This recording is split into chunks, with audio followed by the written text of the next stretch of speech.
Hey guys, it's Cooper TV. Just played Chicken Chaser and he was running crosswinds, and we will not keep that hand. Okay, we'll hold on to that. Risky, risky, risky. So he was playing crosswinds, didn't get the best of hands, and we were comfortable in the end.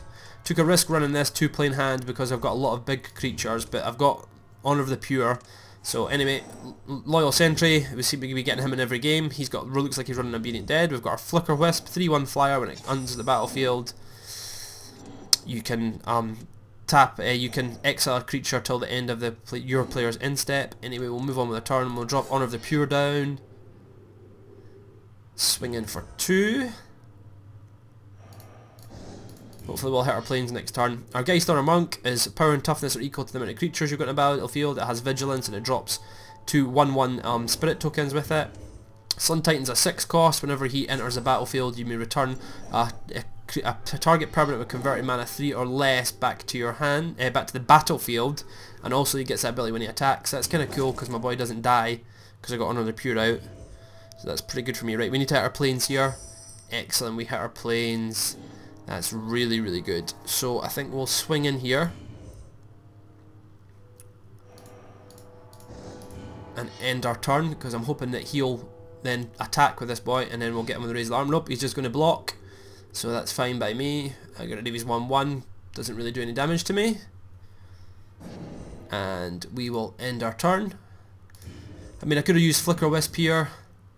Don't know why he's pausing. Makes no sense. You've got no mana. I could have used Flicker Wisp to get rid of that, but I think we'll wait for something bigger to come down, possibly. So he's going to drop like that thing, for example, which is a 2/3 Flying Touch Deathlink, like Deathlink, Death Touch and Lifelink. So we hit our next planes.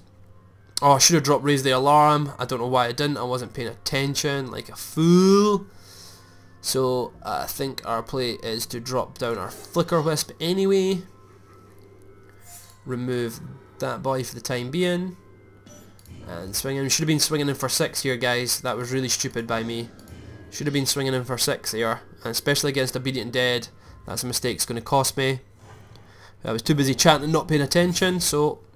But we can trade here now if I so want, and if I get to my turn 6, Flicker Wisp can come back anyway.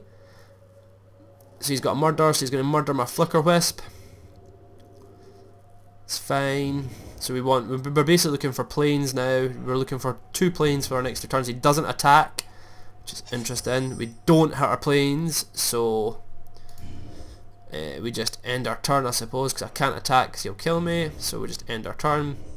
Annoyed I didn't hit my planes there. We really need to hit the planes there. Getting a 6 cost as well is not what we want. Later on, yes, but right now, so he's got the Obliterator out now, so that's bad news for me. Seriously bad news for me. I mean, I can block it with my dude, but I can't attack, so he's going to swing in for 2. So we really should have been having him down at a lower cost and lower health than this. Right, we'll make sure we'll get our Raise the Alarm in this turn. So drop it down. Get a couple more boys on the battlefield. So we need to hit our planes. Come on, get our planes. We get our Journey to Nowhere, so that's not too bad. I can get rid of his Obliterator. See you later, and now we can swing in for 6. He got back up because this thing's got lifelink, so at least we're swinging in for more. He's swinging in for 2. Damage and getting 2 back, so we're swinging in for 4 every turn, so that's not too bad.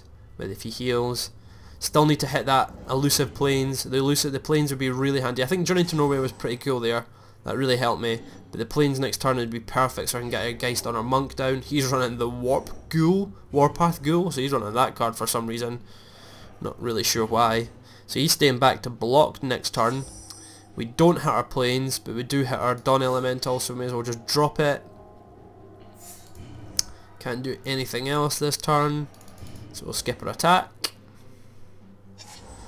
So he's got 3 cards in his hand, still got probably a few murders. We're still not hitting our planes, and he's now hit his up to 7, but he now only has 2 cards in hand.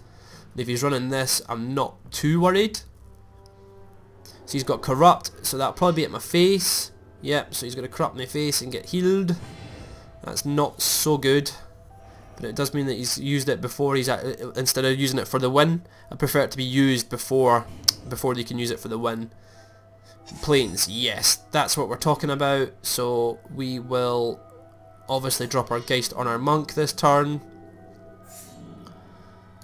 Now we've got some serious flyer power on the battlefield, so we will swing in with both our tokens. So I'm swinging with this guy as well. Actually, see now he can block and kill one of my tokens and get lifelink, so that's pointless. I could swing in with my 4-4 and trade. Is that the play, to swing in with a 4-4 and trade? No, we'll just wait a turn maybe.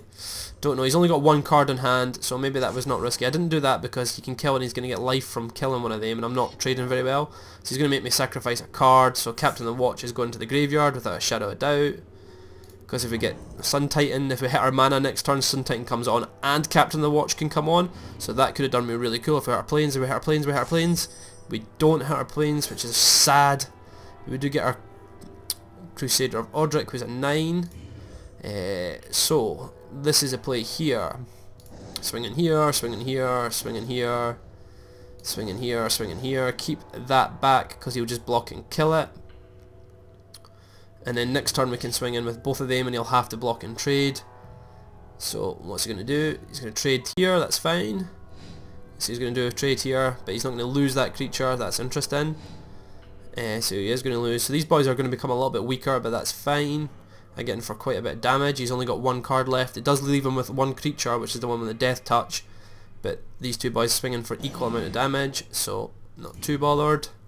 So they're both 6/6s now, but if we hit our planes, as I said, Sun Titan and Captain of the Watch come down. So he's up to Swamp 8, still only got his Vampire Nighthawk. And it looks like he's not doing anything with it, so here we go. So he's going to cast her, which is really nasty.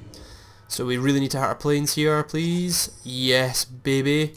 So we'll drop that. So I'll just quickly zoom in on this card here, just so you know what it does. When Plague Touch enters a battlefield from your hand, if you didn't cast it from your hand, so she comes from your graveyard, you lose. Whenever she deals combat damage to a creature, destroy that creature, it cannot be regenerated.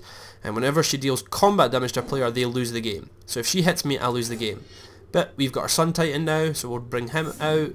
We will bring our Flicker Wisp. Well, that's right, I can't get Captain of the Watch because Captain of the Watch is too expensive. We will then... Do we get rid of her, or do I get rid of this? I think we get rid of the Death Touch dude, don't we? Because I want to kill her anyway. So I think that's the play, because I want to kill her. I don't want her coming back onto the battlefield. So I want her to die this turn. And then we swing in for lethal damage.